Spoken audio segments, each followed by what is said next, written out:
Welcome to the Business Blast podcast. I'm your host, Tyler Wagner. This episode is brought to you by Authors Unite. Authors Unite provides you with all the resources you need to become a successful author. You can learn more about Authors Unite and join the free community at authorsunite.com. Now, let's jump into the episode.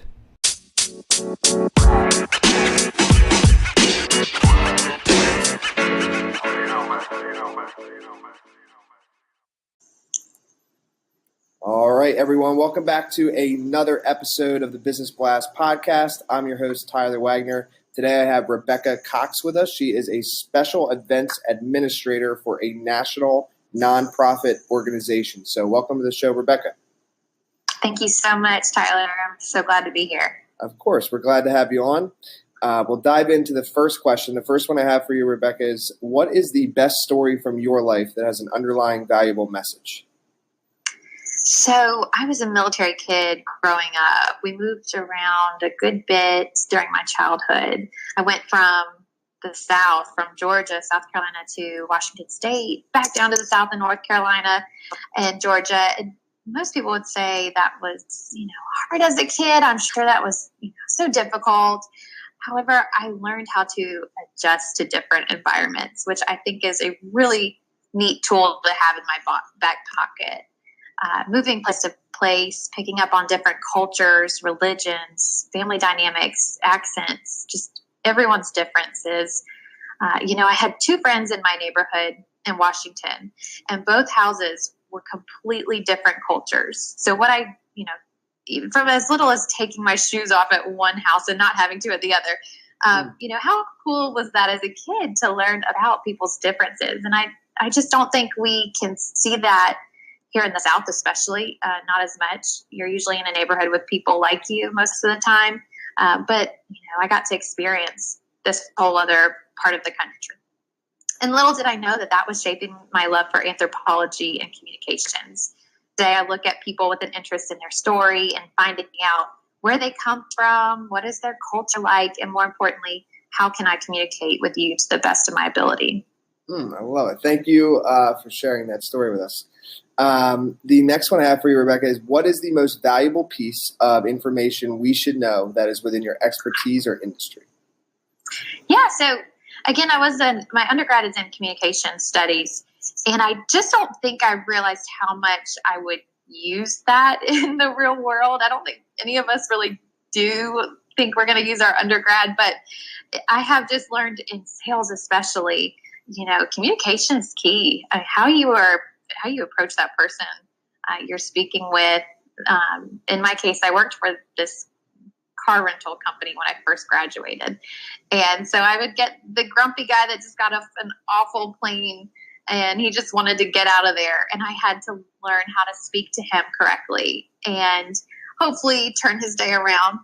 But I also had to learn how to sell something and how to communicate to the best of my ability to do that. So, and now in the nonprofit world, I get to visit with so many people, and I just use communications on a daily basis. So it is so important in my role today, in the past, and in the future, of course.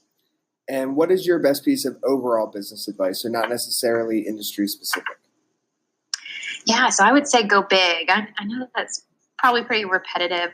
However, I just think it is so important. I almost messed up one big sale once because, this was in the car rental world, but this gentleman comes up to my desk and I just assume that everybody wants that cheap clown car. And he goes, yeah, I want the Porsche for a week. And I just kind of laughed.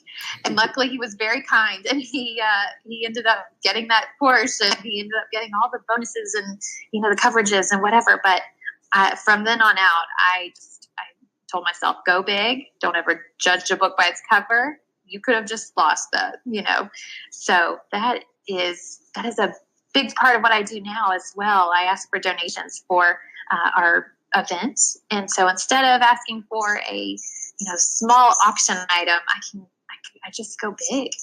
Yes. And if you could give your younger self one piece of advice, what would that be? I'd say be confident, even if you have no clue what you're doing, because you are very easy to read. And in your opinion, what is the key to happiness? I think finding joy in everything, because it's there. You just have to look for it. And what is the best book that you've read, and what was the number one thing you learned from that? Yeah, so one of my favorite books, because of the education I received from it and the format it was in, is called Persepolis by Marjane Satrapi. And it is actually a graphic autobiography. So it was basically a comic strip story of her childhood into her early adulthood during and after the Islamic Revolution. So again, my interest in other cultures, but she is quoted in her second book, I believe, saying life is too short to be lived badly. And I just love that. And I think we can all resonate with that. Live life finding joy and beauty in all things and all people. And what is your favorite quote and why? No one can make you feel inferior without your consent. Eleanor Roosevelt. The first time I heard this, I was watching Princess Diaries as a kid, fun enough. But as a young adult, I just love it so much. You know, we're all new to the workforce, and we're probably working with people that might walk over us at times.